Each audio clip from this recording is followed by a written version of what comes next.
You know Batman, you know Superman, but unlike the Caped Crusader and Man of Steel, DC probably wouldn't mind if you let some of the heroes from this list disappear from your head. Proty is a mild case in comparison to everything else on this list. He's just a silly little guy. He was a Protean held captive in a spacesuit that was rescued by the Legion of Superheroes. When he was rescued, he got adopted by Chameleon Boy to be his pet. The two did have a power in common. They are both capable of shape-shifting. Proty is also capable of telepathy. Our little guy was pretty heroic once. He helped bring a Legion member back to life. Lightning Lad had passed on, but the Legion was trying to reverse it. So the way to do that was to give up another Legion member. So Proty made himself Saturn Girl, sacrificed himself, and Lightning Lad was back in the game. He did this without anybody knowing. After Lightning Lad was resurrected, the truth came to light.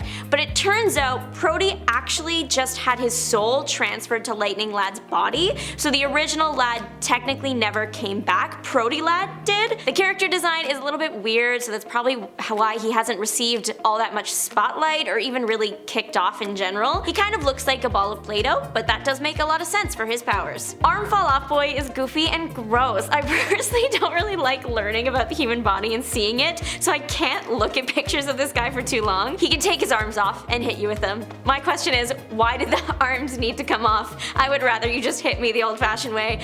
Imagine holding a baseball bat and swinging with just the one arm. That's not easy. Arm Fall Off Boy's powers apparently came from when he held the anti-gravity metal element 152, but maybe this is real, we don't really know for sure. The first version of Arm Fall Off Boy from the 30th century technically isn't canon anymore. I think the 31st century one is, but there's also another version of him called Splitter too. They're all super similar. The 31st century one has a whole fall off family, and I think that's hilarious. Other versions of the character have appeared in TV series and the Suicide Squad film. Arm Fall Off Boy actually knows this next guy, and if you know him too, it's probably because he's also just a little goofy matter eater lad. He is capable of eating any form of matter. It sounds silly, but when you think of it, that could be super useful. Trapped in a box, not for long. Most versions of this guy are from the 30th century and are a member of the Legion of Superheroes in the 30th century. It seems DC doesn't really know what to do with Matter Eater Lad. On Earth Prime right now, he is spotted as a prosecutor. The original Matter Eater is from the planet Bismal. I wonder what pink tummy trouble medicine could have inspired that. The planet's microbes made all food on the planet inedible, so those living there had to develop the ability to eat anything. So his powers are actually a survival mechanism. They do come in handy though, you cannot deny.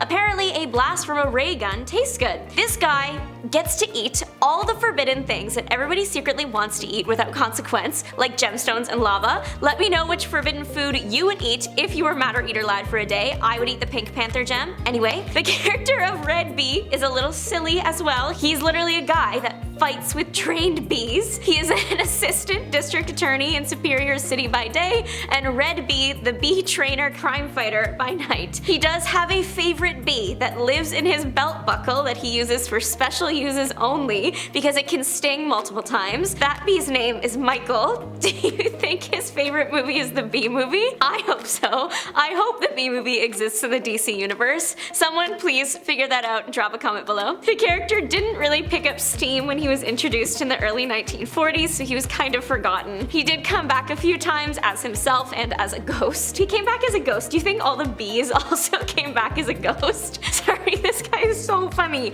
The guy's power was trained bees. They don't make heroes like that anymore. Rick, king of the bees. The character, in comparison to some other DC heroes, just doesn't hold up, unfortunately. So maybe it's not really that DC wants to forget about him. He's just easy to forget next to the big guys. But in our defense, DC doesn't do much to help us to remember either. Color Kid deserves his flowers in every color. I've said it once, I'll say it again. There are too many examples of heroes applying for a super squad and then not getting in and then turning into a villain because their feelings got hurt. But Color Kid, he took rejection like a champ and he continued to be a hero. Color Kid was just a kid to start. He was a lab assistant and then was struck by a multicolored light beam from another dimension. Hate it when that happens. The light beam gave him the power to change the color of any object. Excited by his new abilities, he traveled to Earth to audition for the Legion of Superheroes. Unfortunately, his powers, while fun and cool, don't have much use when it comes to crime fighting, so he was rejected. One time his powers did come in very useful though, when he changed a kryptonite cloud from green to blue,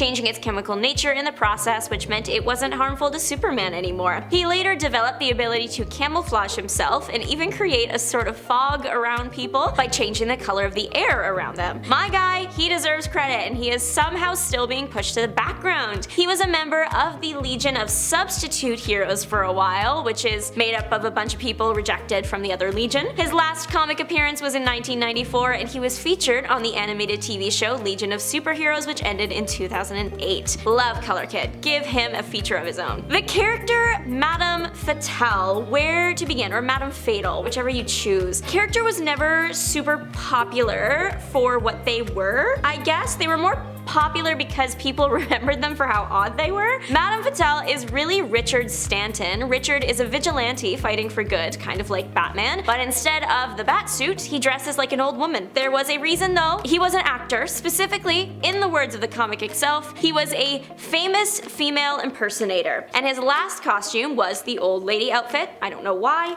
So when his daughter got kidnapped and then went missing, he wanted to go after her without people knowing it was him. All he had there was the old lady fit. He was ahead of the times though. Grandma core is trending right now. The old lady fit was also helpful because no one would expect a grandma to fight them. The cross-dressing plotline was unexpected but not unwelcome, I think. Maybe people weren't ready for him back then, but I feel like DC could easily give him another chance in this day and age. DC tried to do a really good thing. They did do a good thing. The character became really popular and cool. It's just that the origin was a bit weird. The hero, known as Tyroc, first appeared in 1976. He brought some much needed diversity to the pages of DC. DC was willing to put different colored skin on their pages for heroes, just as long as it was like green or blue or purple or pink. The way DC tried to explain this sudden single example of diversity was to say that every 31st century black person lived on an island away from white people. That sounds like something that happened in real history between 1900 and 1939. This was self-chosen though. The character was created by two Caucasian appearing men, so I'm gonna leave that with y'all. The character is pretty cool. His power is sound manipulation,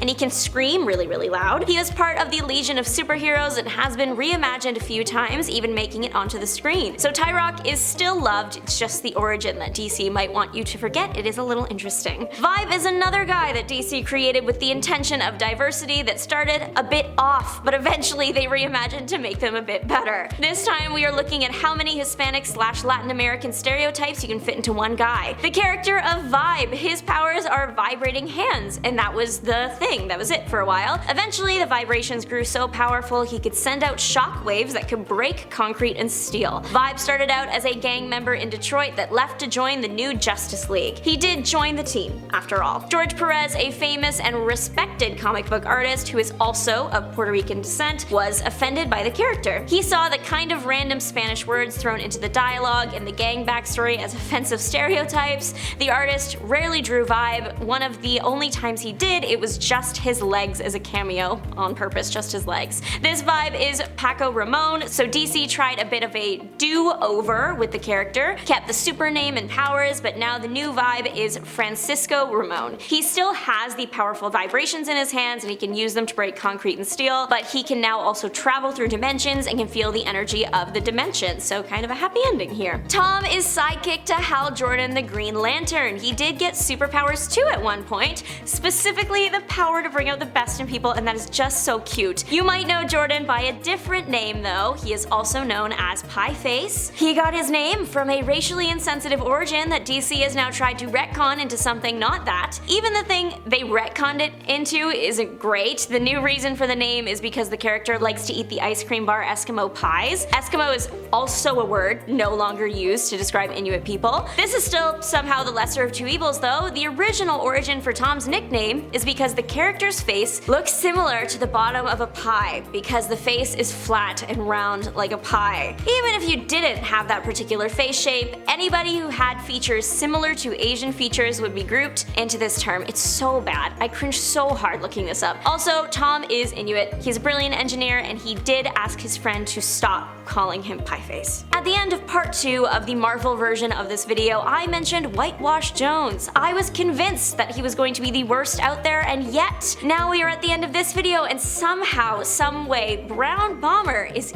equally as bad or worse. This hero, thankfully, didn't make it to print when DC initially wanted it to in I think the early 1970s, maybe late 60s. He did appear later in 2008 as a bit of a revamped character. This character is so bad, I want to give it a 0, but that's not possible, so I put it at 1. Brown Bomber is one of those characters that when he says a certain word, he transforms into his hero persona, so think like Shazam, it's like that. Brown Bomber can't remember anything that happens between his two personas, they don't know the other version exists, so this one body is living two separate lives. The Brown Bomber character that appears when he yells Black Power, he appears and he is a very strong, powerful black man. His hero outfit is basically a basketball uniform. Take a guess as to what you think his other persona is. Put something out there into the universe. I can't actually say what it is for fear of being demonetized, but the definition of the word is a person who believes that white people constitute a superior race and should therefore be dominant society, typically to the exclusion or detriment of other racial and ethnic groups. Yeah, and his secondary persona is a black man. Who did this? This is evil, evil behavior.